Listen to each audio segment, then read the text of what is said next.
Education channel पर आपका स्वागत है। हम क्या पढ़ रहे थे? हम राजस्थान का भूगोल पढ़ रहे थे। राजस्थान भूगोल के अंदर हम अफवाह तंत्र कंप्लीट कर चुके थे। उसके बाद हम पढ़ रहे थे कि राजस्थान की झीलें। क्या पढ़ रहे थे? राजस्थान की झीलें। उस राजस्थान की झीलों के अंदर हमने खारे पानी की झीलों को कंप्लीट फिनिश कर लिया था और उसके बाद हमें सिर्फ 2-3 झीलें पड़ी थी जिसकी व्याख्या की थी। बाकी हमें ये ध्यान रखना है कि कौन सी झील कहाँ पर स्थित है। उसके बाद कौन सी झील है? आज हम पढ़ने वाले हैं मीठे पानी की झीलें, यानी हमारे राजस्थान में कौन कौन सी मीठे पानी की झील है, कहाँ पर स्थित है और उसकी व्याख्या भी जो इम्पोर्टेंट है, एग्जाम में आने वाले क्वेश्चन है उसकी हम पूरी व्याख्या करेंगे। तो आज हम क्या पढ़ने वाले हैं? मीठे पानी की झीलें। मीठे पानी की झीलें। मीठे पानी झीलों के अंदर अजमेर में झील स्थित है। कौन सी झील है? फॉयसागर झील है और आना सागर झील है। 2 झीलें हैं और ये 2 झीलें एक ही नदी पर स्थित है। उस झील का नाम है, उस नदी का नाम है बांडी नदी। बांडी नदी है, उस पर 2 झीलें बनाई गई है, एक तो फॉयसागर झील और एक कौन सी बनाई गई है? आनी सागर झील। तो ये दोनों आप याद रख सकते हो कि जैसे ये हमारी क्या है, ये हमारी बांडी नदी है और बांडी नदी पर यहां पर कौन सी झील बनाई गई? फॉयसागर झील। और फिर ये बांडी नदी आगे प्रभावित होती है और फिर आगे जाकर इस पे कौन सी झील बनाई गई है? वो झील है आना सागर झील। आना सागर झील। तो डायरेक्टली अगर आपसे पूछा जाए कि ये बांडी नदी है, इस बांडी नदी का पानी है, इस बांडी नदी का जो पानी है, बांडी नदी है, इस पर कौन सी झीलें स्थित है? तो इस पर आप 2 झीलें याद रखेंगे। कौन कौन सी? एक तो फॉयसागर झील और एक लिखे ध्यान रखेंगे आना सागर झील। तो ये आपका एक बार में ही इसी डायग्राम से आपका क्वेश्चन कंप्लीट होता है कि बांडी नदी है, उस पर कौन कौन सी झीलें स्थित है? तो फॉयसागर और आना सागर झील। अब इसकी हम देखते हैं कौन सी? फॉयसागर झील या फिर पहले आना सागर झील। तो हम सबसे पहले क्या लेंगे? फॉयसागर झील। अब देखते हैं कि फॉयसागर जो झील है उसका निर्माण किसने करवाया था, यानी फॉयसागर का निर्माण किसने करवाया था? तो फॉयसागर झील है तो इसके नाम ही लिख रहा है कि फॉयसागर। तो क्या होगा कि इस झील का निर्माण किसने करवाया है? तो इस झील का निर्माण करवाया है इंजीनियर फॉय ने। किसने? इंजीनियर फॉय ने। किस झील का निर्माण करवाया है? फॉयसागर झील का। तो इस झील का जो निर्माण है वो इंजीनियर फॉय ने करवाया। किसने करवाया? इंजीनियर फॉय ने करवाया। किस झील का निर्माण कराया? फॉयसागर झील का। अब इस झील की इंपॉर्टेंस क्यों थी, क्यों करवाया? देखो झीलें क्यों करवाते हैं? झीलें इसलिए करवाते हैं कि जैसे नदी बह रही है, उस नदी बहने पर अगर हम उसका पानी रोक लेते हैं, उसका पानी रोकने से क्या है कि जिस क्षेत्र में रोका गया है वहां पर जलापूर्ति होगी, चाहे वो सिंचाई के लिए हो चाहे पेयजल के लिए हो, लेकिन उसका उद्देश्य है कि वो जलापूर्ति हो। कोई भी झील हो उसका उद्देश्य ये भी रहता है कि उसकी जलापूर्ति होती है जिस क्षेत्र के अंदर जिस झील का निर्माण किया जाता है, क्योंकि नदी का पानी आता है और भाव के साथ चला जाता है, लेकिन उन क्षेत्रों को ज्यादा प्रभावित नहीं हो पाते। इससे क्या है कि उस झील से क्या है, पानी को रोक के रख सकते हैं, क्योंकि काफी झीलें होती है, काफी नदियां होती है जो क्या होती है कि मौसम के अनुसार, मौसमी नदियां होती है जो मौसम के अनुसार बहती है, उसमें खूब पानी आता है, लेकिन कुछ मौसम के अंदर वो क्या है, वो सूख जाती है। तो क्या करते हैं कि इस वजह से वो पानी को रोक कर रखते हैं, जिससे क्या है कि अगर बरसात नहीं हो रही हो, नदी नहीं बह रही हो, तब तक हम उस झील में से पानी ले सके। इसलिए उस झील के अंदर क्या किया जाता है? पानी को इकट्ठा किया जाता है। तो ये फॉयसागर झील है, इसका निर्माण इंजीनियर फॉय ने करवाया था। क्यों करवाया था? क्योंकि उसका उद्देश्य यही था कि जलापूर्ति हो सके और बाढ़ पर नियंत्रण कर सके। क्या हो सके? जलापूर्ति हो सके और बाढ़ पर नियंत्रण कर सके। अगर कोई भी झील की अगर आपको ये पूछा जाए कि इंपॉर्टेंस क्या है, तो पेयजल, सिंचाई सुविधा या फिर बाढ़ नियंत्रण, यही उनके रीजन होते हैं। तो इंजीनियर फॉय ने करवाया था। और इस फॉयसागर झील का उद्देश्य क्या था? तो इस फॉय झील का उद्देश्य था कि जलापूर्ति जलापूर्ति तथा बाढ़ पर नियंत्रण, बाढ़ पर नियंत्रण। अब इस फोय सागर झील पर बना लिया, ये बन गया, जलापूर्ति होगी, बाढ़ पर नियंत्रण हो गया, फिर भी इसका प्रभाव ज्यादा हुआ तो इसी नदी पर एक और झील बनाई गई ही, उस झील का नाम है आना सागर झील है। और कहा जाता है कि जो ये आना सागर झील है ये अर्णोराज ने बनवाई थी। किसने? अर्णोराज ने बनवाई थी। क्यों बनवाई थी? कि ये किंवदंती है कि जब तुर्कों का आक्रमण हुआ था उसको खून को साफ करने के लिए इस झील का निर्माण करवाया गया था। तो ये कहा जाता है, ये किंवदंती है। वैसे इसका निर्माण किसने करवाया था? तो इसका निर्माण अर्णोराज ने करवाया था। किसने करवाया था इसका निर्माण? तो इसका निर्माण करवाया था अर्णोराज ने। किसका? आना सागर झील का। तो सेकंड हम लेते हैं आना सागर झील। आज मैं थोड़े इन फॉन्ट को थोड़ा बड़ा लिखने की कोशिश कर रही हूँ, क्योंकि मैसेज आया था कि आप फॉन्ट थोड़ा बड़ा लिखें, क्लियर दिखाई नहीं देता है। तो मेरी कोशिश ये रहती है कि जो कमेंट आते हैं जिनकी मैं देखूं कि यहाँ पर कमी रही है तो मैं उसको रियली में उसको सुधारने की कोशिश करती हूँ। तो आई होप आज आपको थोड़े बड़े फॉन्ट दिख रहे होंगे। तो ये आना सागर झील है, इसमें सबसे हम क्या करेंगे कि सबसे पहले यही देखेंगे कि इसका निर्माण, तो इसका निर्माण किसने करवाया था? अर्णोराज ने। तो इसका जो निर्माण है, तो निर्माण कौन करवाता है? अर्णोराज। आप हिस्ट्री में अर्णोराज के बारे में पढ़े होंगे कि ये कौन था? चौहान शासक था। अजमेर में शासक था, चौहान शासक कौन था? अर्णोराज। तो आना सागर झील का निर्माण किसने करवाया था? अर्णोराज ने करवाया था।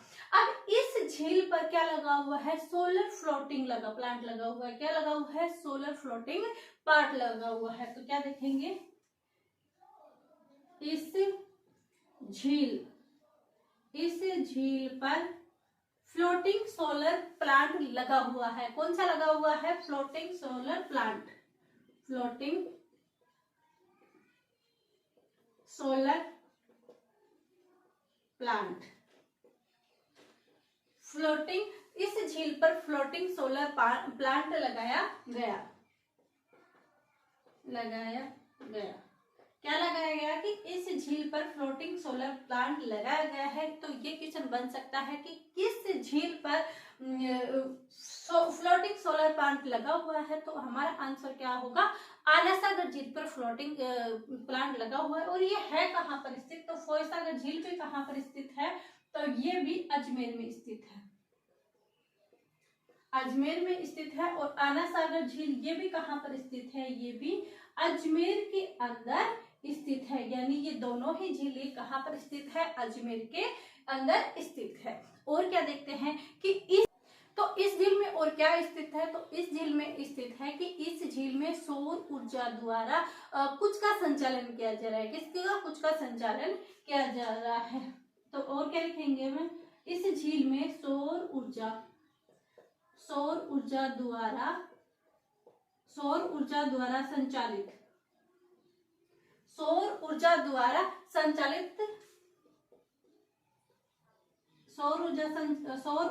संचालित कुछ का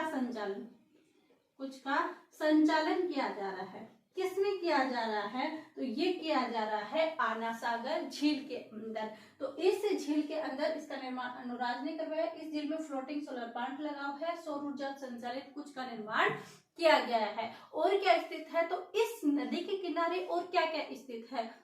इस झील के किनारे क्या क्या स्थित है? यानी बॉर्डी नदी पर जब आना सागर झील बनाई गई, अर्णोराज ने बना दिया, उसके बाद वहां पर किस किस ने क्या क्या निर्माण करवाया है, या फिर उसके झील के किनारे क्या स्थित है? तो झील के किनारे संगमरमर बारादर्री स्थित है। क्या स्थित है? संगमरमर बारादर्री। तो एक तो स्थित है इस झील के किनारे, झील के किनारे क्या है? तो झील के किनारे संगमरमर की एक बारादर्री बनी है। संगमरमर की बारादर्री संगमरमर की बारादर्री स्थित है। तो संगमरमर की बारादर्री स्थित है। तो इसका निर्माण में क्या अर्णोराज ने करवाया? जी नहीं, इसका निर्माण अर्णोराज ने नहीं करवाया, बल्कि इस संगमरमर बारादरी का निर्माण करवाया था शाहजहां ने। किसने करवाया था? इसका जब निर्माण किया था तो इसका निर्माण किसने किया था? तो इसका निर्माण किया था शाहजहां ने। शाहजहां ने। तो शाहजहां ने क्या करवाया था? संगमरमर की बारादरी का निर्माण करवाया था। और क्या स्थित है? इस झील के किनारे है दौलत बाग। क्या स्थित है? दौलत बाग। तो यहाँ पर एक और स्थित है दौलत बाग। अब ये दौलत बाग है, इसका निर्माण किसने करवाया था? इसका निर्माण किसने करवाया था? तो इसका निर्माण शाहजहां ने करवाया था। तो दौलत बाग का निर्माण करवाया था जहांगीर ने। जहांगीर ने किसका निर्माण करवाया था? दौलत बाग का निर्माण कराया था, बल्कि शाहजहां ने किसका निर्माण करवाया था? संगमरमर का निर्माण करवाया था। अब यहाँ पे एक कंफ्यूजन होती है कि संगमरमर का निर्माण शाहजहां ने या जहांगीर ने, शाहजहां ने या जहांगीर ने, इसमें कंफ्यूजन होता है। तो कंफ्यूजन मत होना, दो नाम तो हमें याद है कि शाहजहां और जहांगीर ने आना सागर झील के किनारे कुछ ना कुछ तो निर्माण किया था। बट कंफ्यूजन ये है कि संगमरमर करवाया था या दौलत बाग। तो देखिए, संगमरमर की बारादरी का निर्माण करवाया किसने? शाहजहां ने। सै से संगमरमर, सै से शाहजहां, सै से संगमरमर, सै से शाहजहां, सै से संगमरमर, सै से शाहजहां। तो ऐसे याद कर सकते हैं, सै से संगमरमर की बारादरी का निर्माण किसने करवाया? शाहजहां ने। सै से संगमरमर, सै से शाहजहां, सै से संगमरमर, सा से शाहजहां। आप कभी भी नहीं भूल सकते इसको कि सै से संगमरमर और सै से शाहजहां ने, यानी संगमरमर बारादरी का निर्माण शाहजहां ने करवाया था और दौलत बाग है उसका निर्माण कौन रह गया? जहांगीर। तो दौलत बाग का निर्माण किसने करवाया था? जहांगीर ने करवाया था। और इसके किनारे और क्या है? एक रूठी रानी का महल है। और इस दौलत बाग है उसका वर्तमान में नाम क्या है? तो दौलत बाग का वर्तमान नाम, तो वर्तमान नाम क्या है इसका? सुभाष उद्यान। क्या नाम इसका? वर्तमान जो नाम है वो नाम क्या है? सुभाष उद्यान। सुभाष उद्यान इसका वर्तमान नाम है। और इसके किनारे क्या है? एक रूठी रानी का महल। रूठी रानी का महल कहाँ पर स्थित है? रूठी रानी का महल आना सागर झील के किनारे रूठी रानी का महल स्थित है। तो इसमें क्या देखा? मीठे पानी की झील देखी। मीठे पानी की झील के अंदर हमने बांडी नदी देखी। बांडी नदी पर फोय सागर झील बनी है और आना सागर झील बनी है। फोय सागर का निर्माण इंजीनियर फोय करवाते हैं। आना सागर यानी ऐसे, आना सागर ऐसे, अर्णोराज, दोनों ए पे आना सागर झील का निर्माण किसने करवाया? अर्णोराज ने। किसने करवाया? अर्णोराज को आना जी भी कहते हैं। और इस झील का उद्देश्य था जलापूर्ति और बाढ़ पर निर्माण इंजीनियर फोय ने करवाया था। ये दोनों ही है कहाँ पर स्थित? तो ये दोनों ही कहाँ पर स्थित है? अजमेर में स्थित है। फिर हमने आना सागर देख ली, इस पर फ्लोटिंग सोलर प्लांट लगा हुआ है, सौर ऊर्जा संचालित कुछ का संचालन किया गया है, अजमेर में स्थित है। और इस झील के किनारे तीन चीजें स्थित है। एक तो संगमरमर की बारादरी का निर्माण किसने करवाया था? शाहजहां ने करवाया था। एक दौलत बाग जिसका वर्तमान नाम सुभाष उद्यान है और उसका निर्माण किसने करवाया था?